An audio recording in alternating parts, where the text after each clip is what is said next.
Gmail or AOL or something like that. All right, my email address aside, let's see what Bjergsen and Uzi are going to summon up for this third and final game in this 1v1 finale. Bans the same for Bjergsen so far. Uzi copying what he did in game number 2, still respecting the Zoe from game number 1. Now, Bjerg, what's it going to be? Is he going to ban the... Okay. Yep, bans embarrassing. We don't have to wait too long to get these questions answered here. They've been very similar. All right, Syndra banned out. The Ryze is open now. He had previously been banning Ryze out. Ryze is now available for Bjergsen to pick. Bjergsen can also pick Talia, go for the same strategy he went for last time, but ooh. We get to see the Ryze? Yes, we do. Now let's see how Uzi wants to deal with that. Is it going to be Kalista again? He had a good showing on it in game number 1. He had it banned against him in his semifinal against Prey. I'm a predictor, man. I did it. God, Put me on the analyst desk. Captain Flowers from the future here. Yeah. No, don't put me on the analyst desk. I probably just talked about smarter. Let's not do that. But in this game, exhaust, barrier versus ignite. Uzi might change him at the last second again. We don't know, but Ryze does not have the ability to steal the summoner spell away. So if Uzi wants to go full offense all the way in with those summoners, could totally work here. He can. It's just so difficult against Ryze. There's a reason why so many of the mid laners just love this champion so much, even though a lot of the teams weren't able to find victories, and notoriously, Ryze did not have a very good win rate at Worlds. However, in the 1v1, this is where he's going to shine, right? He has the Rune Prison. He can just lock down the Kalista, remove one of her greatest strengths with the mobility, and then Ryze, once he can proc the passive as well, you get your own mobility as well as an extra shield. So this seems like a pretty good matchup here for the Ryze side, but Uzi was already able to take down Bjergsen with the Kalista in game number 1 and able to grind it out till he got a bunch of lifesteal and just control around that mid lane. I want to see if Bjergsen ends up using the Ryze ultimate to make this happen, because Bjergsen has been part of some of the most iconic Ryze ultimate moments in the North American LCS, and I want to see if he can add another notch to his belt with the All-Stars. Would you rather have him pull something crazy with Ryze ulting minions and having some weird like double minion wave strategy, pushing in and getting a turret kill or something like that, or would you rather have him go for a kill like we saw with the Tom Kench earlier? I want that one. Yeah, that one has champions killing champions. The first one only has champions killing minions. That was actually my favorite 1v1 of the entire tournament.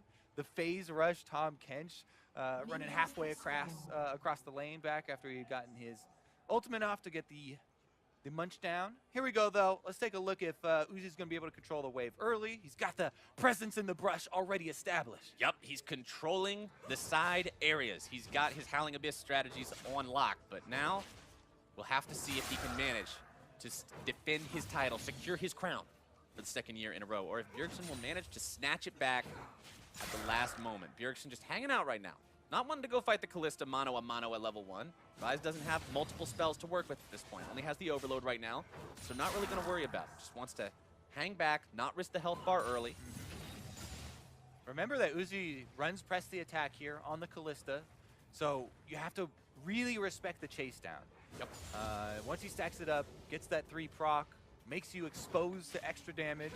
Well, I guess it doesn't even have to stack her up there. It gets some nice harassment onto Bjergsen, who was just walking too close. Just a freebie there. Bjergsen will try to farm up as good as he can. He is down in levels right now, so he doesn't want anything to do with going up towards Uzi for a fight.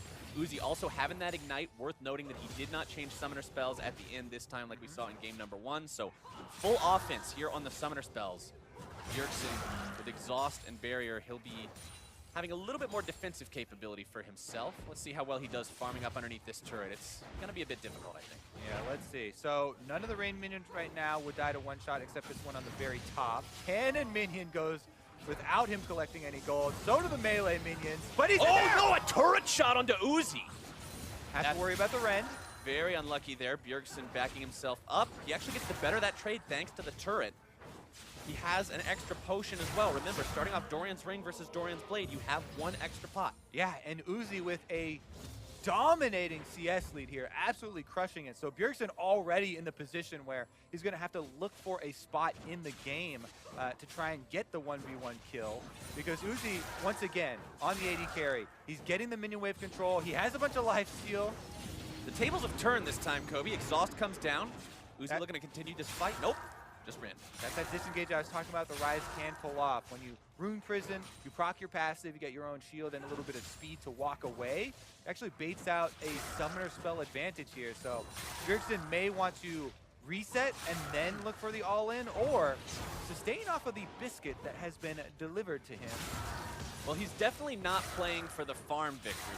14 to 34. It's just, I mean, we're only 3 minutes into the game, but it's practically a non-viable win condition at this point, unless he can just start zoning Uzi completely away from participating in the game. Low enough HP, he'll have to get back, so let's see what he does come back with. See if he does decide to go for some sort of an all-in. Uzi taking his health back is going to make things worse. Yeah, there's so much of an advantage to controlling the early waves. Not only can the enemy not fight you in the minions because they'll take extra minion damage, but you get access to these rooms that are going to give you all your mana and health back. So Uzi is able to get off his recall, buys... Never mind, changes his... Ooh, okay, dagger.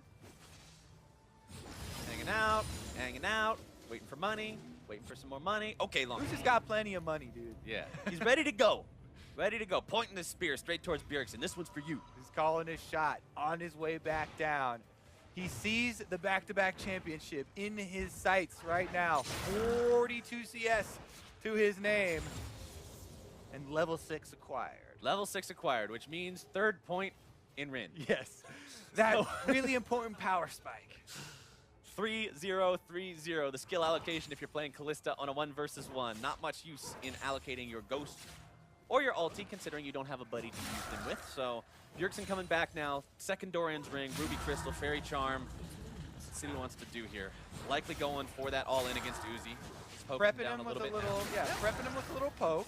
Uzi does have plenty of life steal, as we mentioned, now with an extra Dorian's blade worth of it. And once again, focus on the minions. Get them pushing in his side.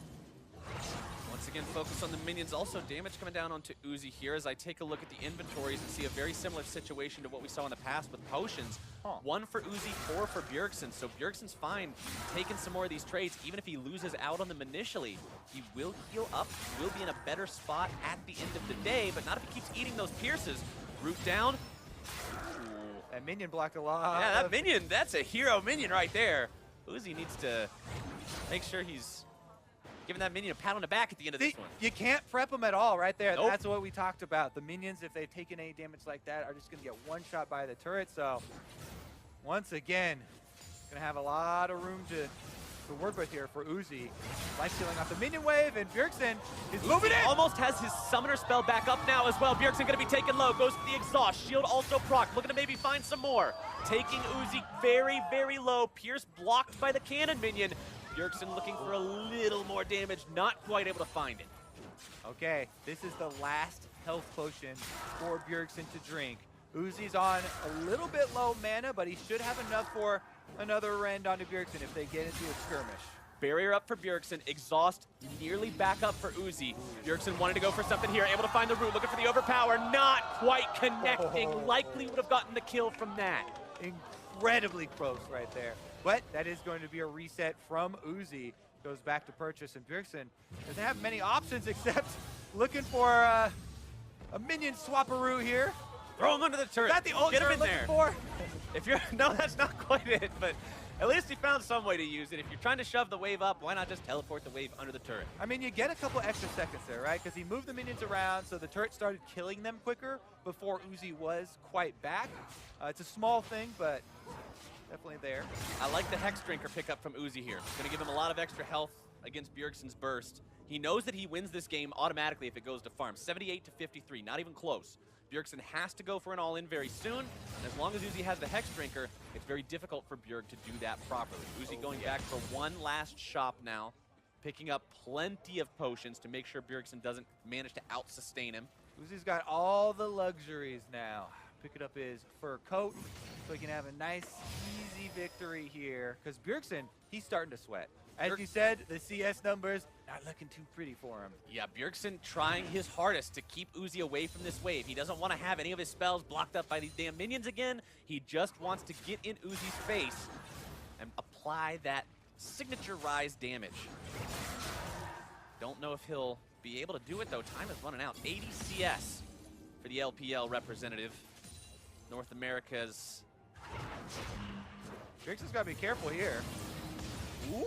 Okay, Bjergsen going a little bit underneath the turret there. I was going to say North America's favorite only at 71, so still down 10 CS compared to his opponent, and it's going to be even more. Yeah. Even the announcer agrees. Blue team is nearly out of minions. Bjergsen is nearly out of time. It's time to go. Do or die. He's just got to force him into skirmishes here, and hopefully for him, Uzi would take the fight and not focus on any sort of CS. Bjergsen wants to look for even more, but he's not able to find the damage. And remember, you still got a Hex Drinker to burst through. Uzi's at 90. Bjergsen at 75. Continuing to try to apply the pressure, but Bjergsen's going to be taken low. It's still such a difficult fight for Bjerg to even attempt to go for. Going to get his shield on that one, continuing to farm it up. 82 for Bjerg, 93 for Uzi. We're at the point now where Bjergsen is likely going to be taken down underneath the turret. Ladies and gentlemen, your back-to-back 1 versus 1 champion, Uzi. What a magnificent laner. He's got his fan crowd here and everything. The crowd says it all. The smile on his face says even more. The man came here to win from day number 1.